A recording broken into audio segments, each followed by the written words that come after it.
Australia have scored an emphatic 141-run win over New Zealand in Wellington, underlining their favouritism for the Women's World Cup. Meg Lanning's side were pinned down early after being sent in at the Basin Reserve on Sunday, scratching around for runs at 56-3. From that point on, Australia produced a near-faultless performance, firing with bat and ball to claim 3 wins from as many World Cup outings in New Zealand. Ellyse and Tahlia McGrath struck half-centuries, and Ash Gardner, fresh out of COVID-19 isolation, clobbered 48 runs off 18 balls as Australia dug in to reach an improbable 269-8. "That's the beauty of our batting lineup," Lanning said. "We have got some great depth and players that can rescue an innings."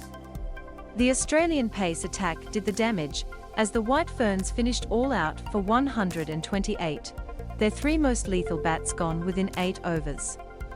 Perry bowled Sophie Devine through the gate for 6, before Darkie Brown ripped the heart out of the Kiwi top order with the wickets of Amelia Kerr and Susie Bates.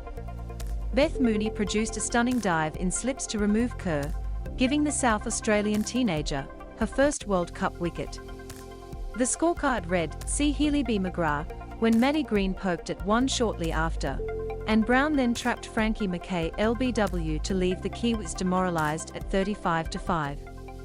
Brown, who was dropped after a listless first-up effort against England, might have had 3 wickets in the 12th over along. Katie Martin's French cut missed the wickets by a whisker, and Amy Satterthwaite was given out LBW, but overturned on review as Brown finished with 3-22 from a tearaway spell bowling with the wind.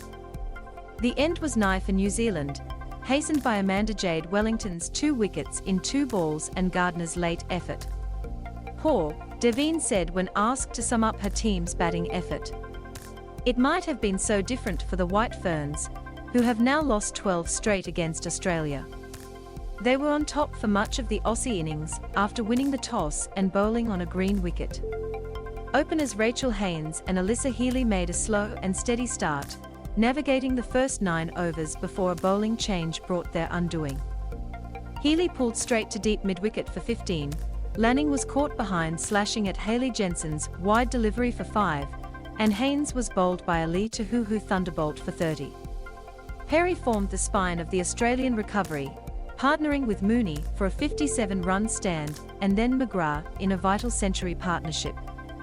The veteran all-rounder was dismissed on 68, when Maddie Green sprinted and dived for a superb grab on the ropes.